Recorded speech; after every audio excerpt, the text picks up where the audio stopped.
Da. E bine așa, nu? Bună seara! Voi face bilanțul celor 100 de zile de exercitare a mandatului președinției rotative a Consiliului Uniunii Europene.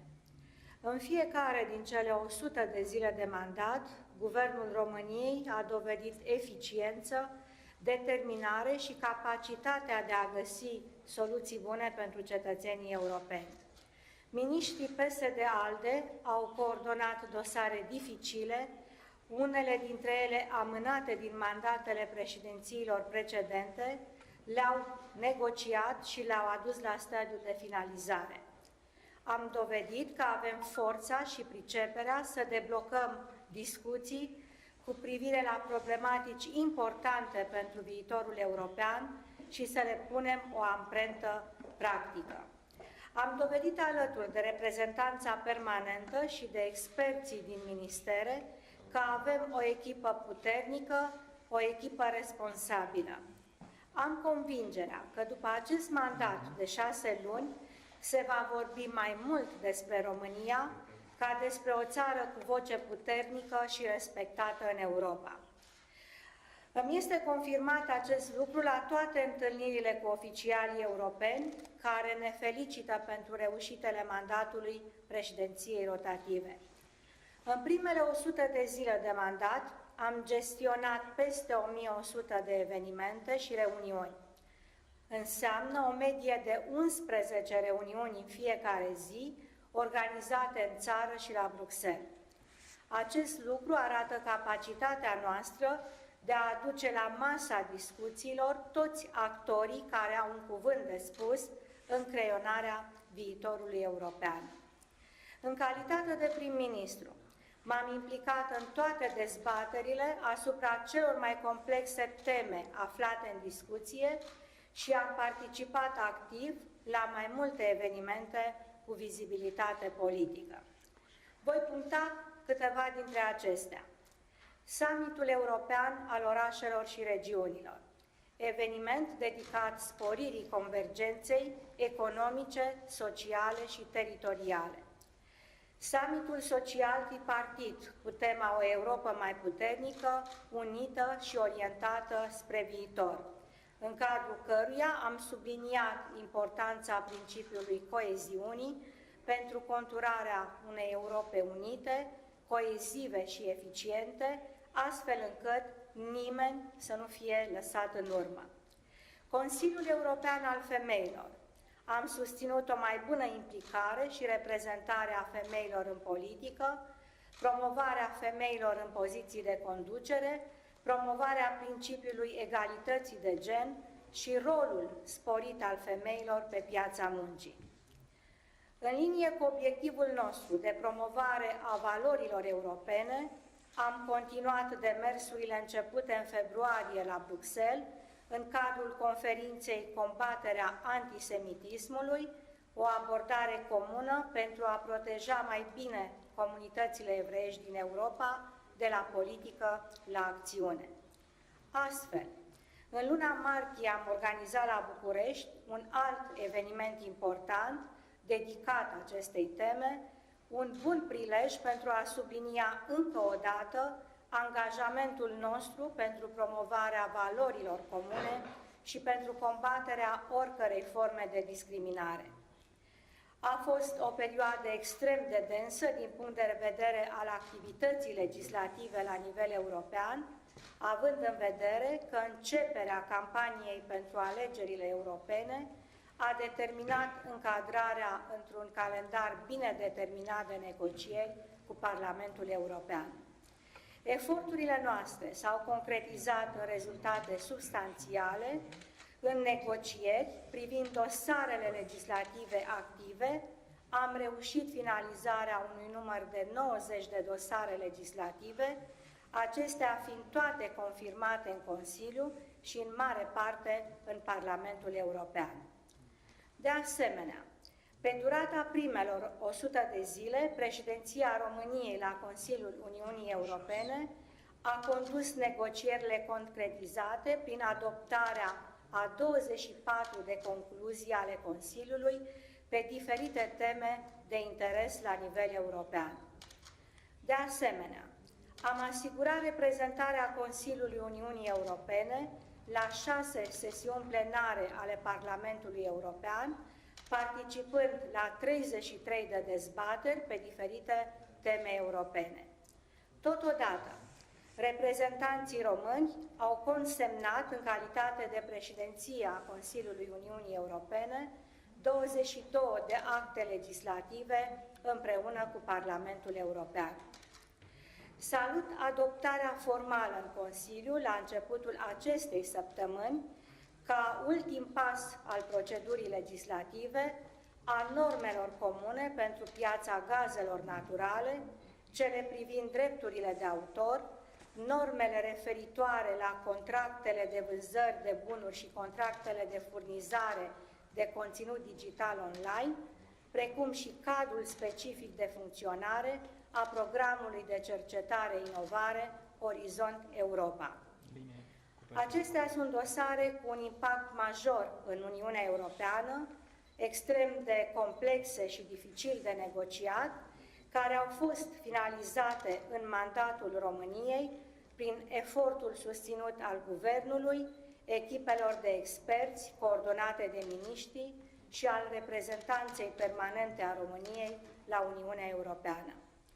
Am reușit să închidem revizuirea directivei privind gazele naturale, un dosar extrem de dificil și complex pentru statele membre, dar și pentru ecuația securității energetice europene. Președinția română a avut un rol crucial în aceste negocieri, care aduc garanții că regulile Uniunii Energetice se vor aplica și în cazul conductelor de gaze către și din țările terțe. Prin revizuirea directivei gaze naturale, am avut în vedere stabilirea unui cadru de reglementare stabil, transparent, nediscriminatoriu și am adus mai multă coerență în relația cu țările terțe. Directiva privind drepturile de autor pe piața unică. Noile reglementări vor contribui la realizarea unei piețe funcționale a drepturilor de autor, cu beneficii economice și sociale, atât pentru creatori, cât și pentru consumatori. În ceea ce privește programul cadru Orizont Europa, am obținut creșterea resurselor financiare prin extinderea participării la acest program și la reducerea diferențelor de salarizare pentru cercetători la nivelul Uniunii Europene. De asemenea, înțelegerea comună la care au ajuns președinția și Parlamentul European va contribui la reducerea decalajelor și la promovarea excelenței în cercetare și inovare. Un reper important pentru perioada următoare îl constituie alegerile pentru Parlamentul European, care se vor desfășura în perioada 23-26 mai 2019.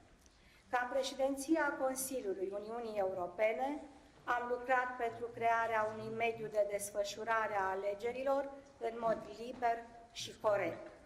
Am stabilit reguli mai clare pentru protecția datelor cu caracter personal și sancționarea folosirii acestora în scopul de a manipula desfășurarea și rezultatele alegerilor.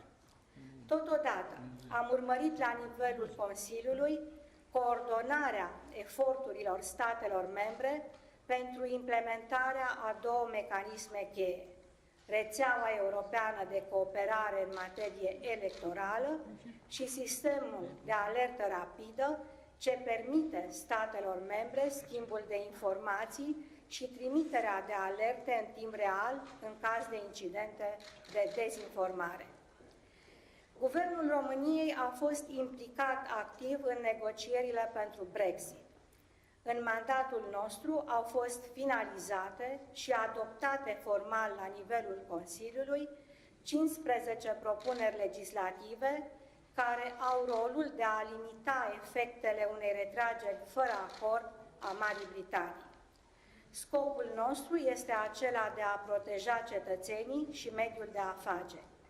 De aceea am făcut eforturi și am obținut decizii în domenii cheie, precum transportul rutier și aerian, coordonarea sistemelor de securitate socială, Erasmus+, vize, dar și funcționarea bugetului european pentru anul 2019.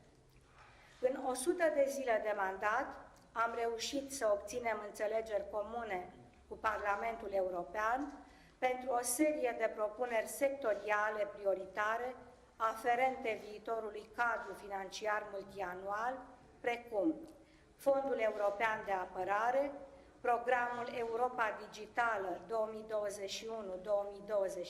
2021-2027, Facilitatea Conectarea Europei, Programul Orizont Europa, Programul Spațiu, Programul Justiție, Programul Drepturi și Valori, Programul InvestEU sau Programul LIFE. În paralel, președinția României la Consiliul Uniunii Europene a continuat negocierile privind arhitectura de ansamblu a viitorului buget european, care urmează să fie agreată la nivelul Consiliului European în toamna acestui an.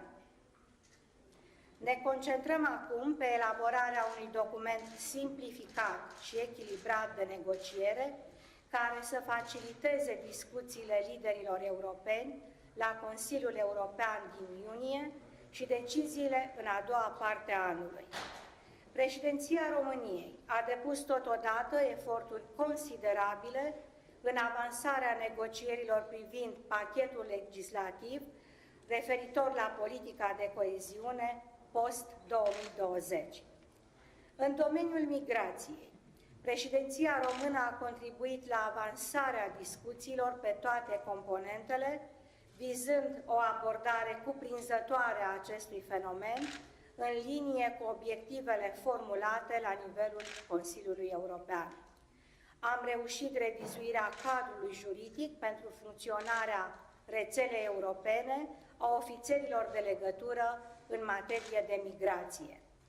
Am finalizat negocierile privind extinderea mandatului Agenției Europene pentru paza frontierelor și garda de coastă, una din prioritățile majore ale Uniunii Europene în materie de securitate din ultima perioadă.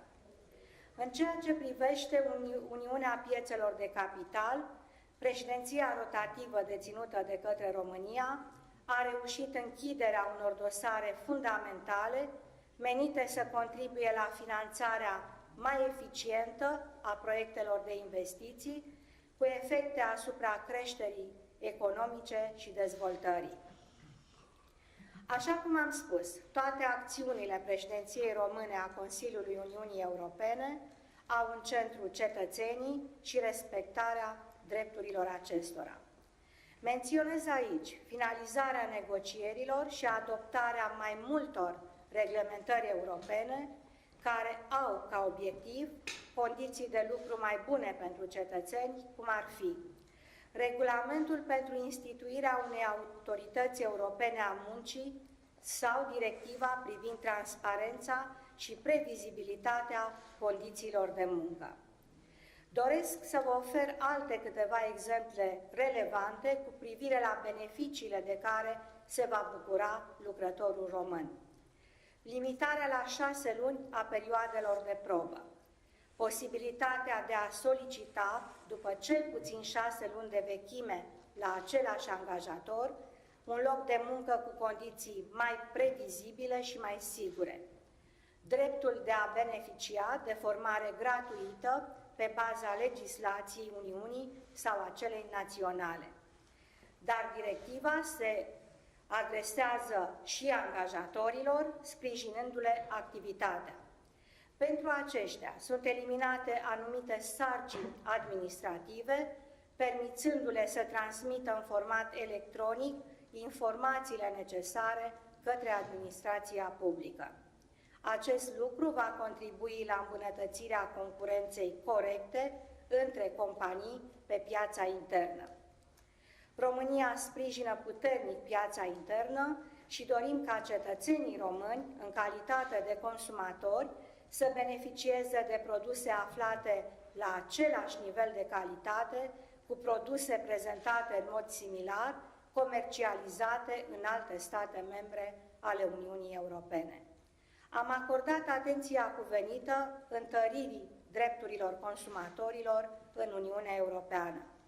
În acest sens, menționez propunerea de directivă Omnibus, care introduce reglementări privind transparența online, prețul personalizat și va veni în sprijinul statelor membre să administreze aspecte legate de eliminarea dublului standard.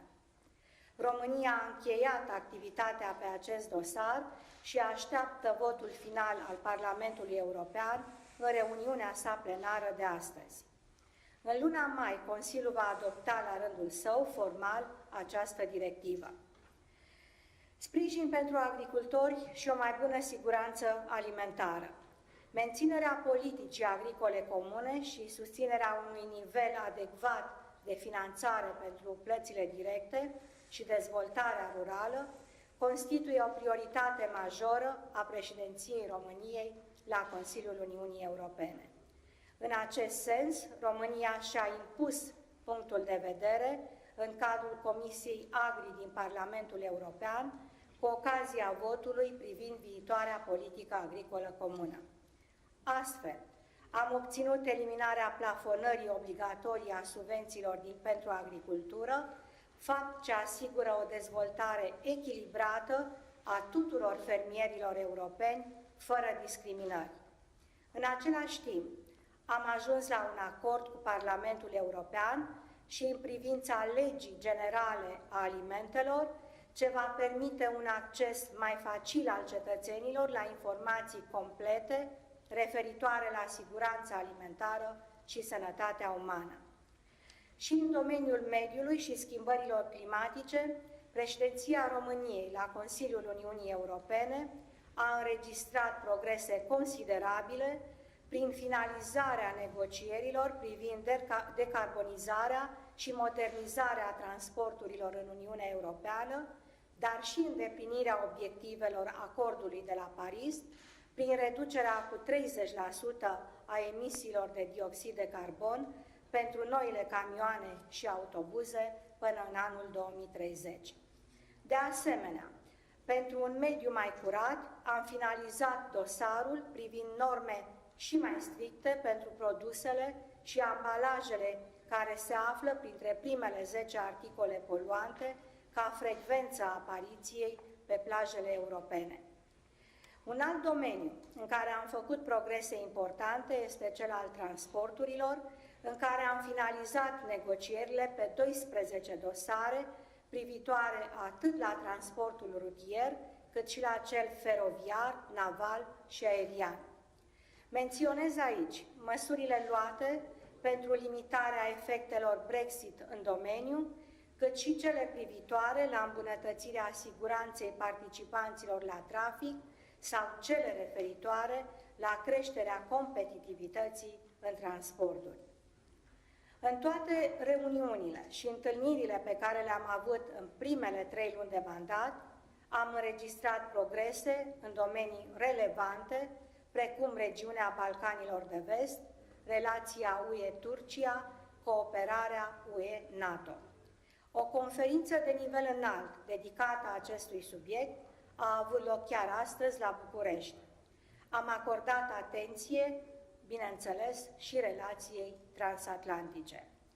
În continuare, avem în vedere valorificarea eforturilor deja depuse pentru marcarea momentului aniversar al parteneriatului estic, implicarea Uniunii Europene în cooperarea regională la Marea Neagră, stimularea cooperării cu Asia Centrală, mai ales în cheia conectivității.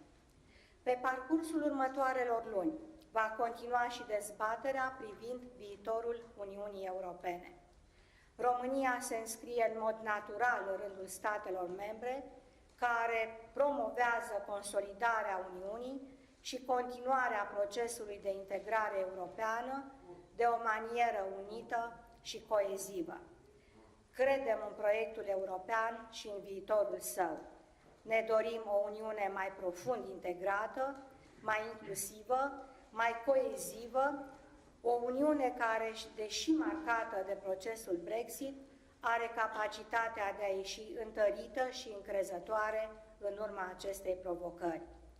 România a promovat în mod constant importanța menținerii unității în cadrul Uniunii Europene, fără diviziuni pe criterii geografice, economice sau sociale, state membre vechi și state membre noi sau viteze diferite de integrare europeană. De asemenea, avem nevoie de o Uniune sigură, în măsură să ofere răspunsuri și soluții amenințărilor curente la securitatea cetățenilor, fie de natură internă, cât și externă. Nu în ultimul rând, susținem o Uniune mai activă în plan global, cu instrumente și resurse adecvate care să sprijine acest obiectiv.